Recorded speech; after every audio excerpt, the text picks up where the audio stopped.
28 condition போடுறீங்களா இல்லையாப்பா? நீங்கள் ஒரு மாநாடு நடத்த கூட்டத்துக்கு 28 கண்டிஷன் கேட்டு போடுறாங்களா இல்லையா?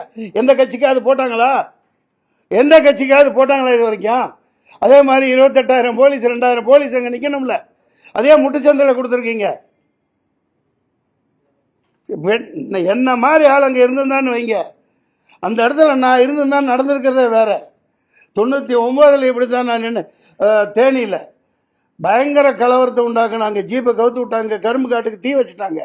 இறங்கி குதிச்சு ஓடி போய் ஆளுகளோட ஜீப்பை நிப்பாட்டி வச்சேன், கலெக்டர் ஜீப்பு. அடுத்து அதை அணைக்க சொல்லி சாண்டு விட்டு மைக்கை பிடிச்சி ஒரு சத்தம் போட்டேன். நடக்கிறது வேற. அன்னை போலீஸ் எங்கேருந்து வந்தானு என்னன்னு தெரியல, கட்டுக்குள்ளே கொண்டாந்தாங்க. கொஞ்சம் தவறு இருந்தால் அந்த விஜயத்தை ஆணையம் போட்டு குழிக்குள்ள வேலி மூடி சமாப்தம் ஜனகனை பாடியிருப்பாங்க. இது அரசியலா? கேவலமா இல்லை? அயோக்கியத்தான அரசியல் பண்ணிட்டு இருக்காங்க, ஏமாத்திட்டு இருக்கீங்க.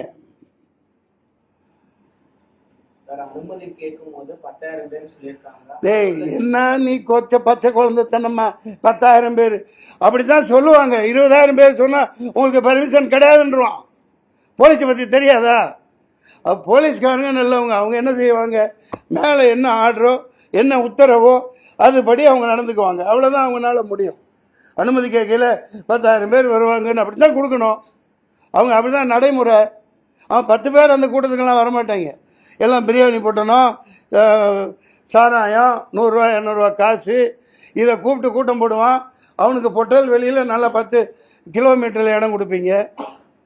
தான் 4 லட்சம் பேர் கூடுறான்னு தெரியுது இல்லையா? அப்படியே முட்டுச்சந்துக்குள்ளே அனுப்புறீங்க. பயங்கரமாக பள்ளம் தோண்டி வச்சுட்டு 500 குண்டர்களுக்கு மேலே பயங்கரமான ரவுடிகளை எத்தனை கத்தி குத்து பண்ணான்னு தெரியல. நான் சொல்லலை, இந்த மக்கள் சொல்லிட்டு இருக்காங்க, வந்துட்டு இருக்கு. பார்த்தீங்களா இல்லையா? இப்போ பயங்கரமான ரவுடி ராஜ்யம். ஏன் எவனை உள்ள அன்னைக்கே உடனே போஸ்ட்மார்ட்டம் பண்ணி உடனே போச்சு முடிச்சாச்சு. ஏன்டா அப்படி வச்சிருந்தா எங்கே குத்துப்பட்டிருக்கு என்னென்ன நடந்திருக்குன்னு தெரிஞ்சிடும். Shame on these politics.